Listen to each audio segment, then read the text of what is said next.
করছি যাদের তারা আমার পিছন থেকে ছুরি মাইরা চলে গেছে বাড়ি দিয়ে ঢুকাইছে বাড়ি দিয়ে বাইরে গেছে। আচ্ছা সোয়াফু, কেমন আছো তুমি? হ্যাঁ ভালো আছে ভাইয়া, আপনি ভালো আছেন? হ্যাঁ ভালো আছি। তুমি কি এর কখনো কোনো ছেলেকে ভালোবাসছো? সত্য করে কইবা। হ্যাঁ ভালোবাসছি তো, ভালোবাসে খালি চাকা খাইছি আর আমার বিশ্বাস করছি যাদের তারা আমার পিছন থেকে ছুরি মাইরা চলে গেছে। তুমি কয়জনের বিশ্বাস করছো? হাস্য কথা বল। বিশ্বাস বলতে কি অনেক ছেলেরই বিশ্বাস করছি, কিন্তু বিশ্বাসের ফলাফল একবারে জিরো জিরো। পিছন দিকে মানে এমন ব্যবস্থা ছুরি মারে, মানে এই পাশ দিয়ে ঢুকে দেয়, এই পাশ দিয়ে বাইরে যায়। এর জন্য কোন ছেলেদের আমি করি না। ছুরি মারছে যে সঙ্গে সঙ্গে তুমি কি মেডিকেলে আসলা না বাসায় আসলা, কোনটা? আসছিলাম অজ্ঞানে, আসছিলাম 2-3 দিন। আমি তো মনে করছি কলা মারছে।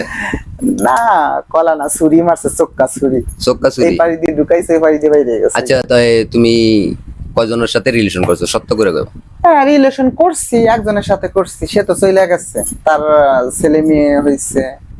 শুধু একজনের সাথে? একজনের সাথেই করছি ভাইয়া, মনের থেকে। মন থেকে? হ্যাঁ মনের থেকেই করছি একজনের সাথে, আর যতগুলা করছি সব অভিনয়। অভিনয়? ও তা তোমার তো আজকে ইন্টারভিউ নিতেছি, ঠিক আছে, সব দর্শকরা জানা যাইতেছে তুমি অভিনয় করো। অভিনয় করছো কতজনের? অভিনয় করছি অনেক লোকের সাথে, একজনকেই ভালোবাসছি। মন দিয়ে ভালোবাসছো একজনের, অভিনয় করছো 1000 মানুষের লগে? হ্যাঁ এর বেশি, এরও 1000-এরও বেশি। হ্যাঁ তাই নাকি? এখন যদি তোমার কোনো ছেলে যদি মন থেকে ভালোবাসে, তার সাথে কি অভিনয় করবা না মন থেকে ভালোবাসবে? এখন মানে একটু চিন্তা করে দেখবো, আগেরটা তো চলেই গেছে।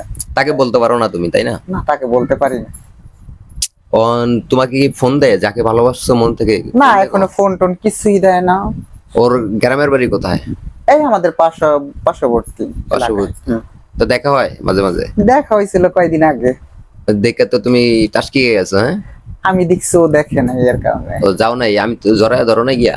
না জড়াই ধরিনি, যা পিছনে গেছে, যে আমার চায় না তার আমি চাবো কি কারণে?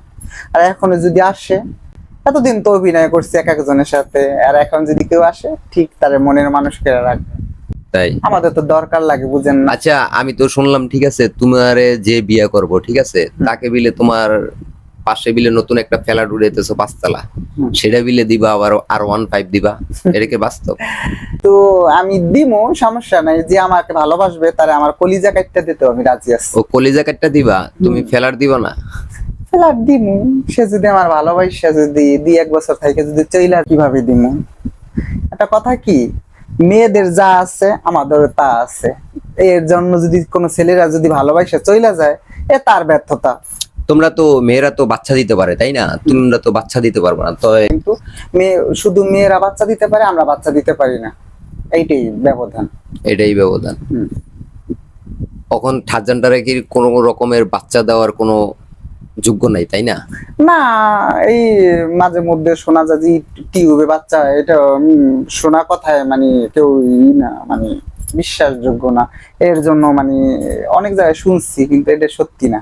এটা সত্যি না? না না সত্যি না। আর মেয়েরা যা পারে আমরা সবই পারি, কিন্তু সেম টু সেম, কিন্তু আমরা বাচ্চা দিতে পারি না, মা হতে পারো না, মা হতে পারি না। এটাই তোমাদের মনে কষ্ট? হ্যাঁ এটাই আমাদের মনে কষ্ট। আচ্ছা যাই হোক, অনেকেই তো, অনেক ছেলেরা আছে, ঠিক আছে, আমার সন্তান লাগবে না, ঠিক আছে, আমি ওকে নিয়ে সংসার করবো, এরকম কোনো ইয়া হয়েছে? হ্যাঁ এরকম আছে, অনেক জায়গায় আছে, কিন্তু যারা ভালো মনের থেকে ভালোবাসে তারা সন্তান চায় না, যারা মানে একজনের নিয়ে সারা জীবন কাটাইতে চায় কিবা থাকতে চায়, তারা এইগুলা পারে। কিন্তু আবার কিছু কিছু মানুষ আছে টাকা পয়সা নিয়ে হিজড়াদের সাথে ছলনা কইরা, তারপরে হিজড়াদের সাথে উল্টা পাল্টা কইরা আসে, তারপর চইলা যায়। এইটাই ব্যর্থতা হিজড়াদের, এটাই ব্যর্থতা। হ্যাঁ। আপনারা বেশি বেশি করে লাইক কমেন্ট করে দিবেন। আল্লাহ হাফেজ।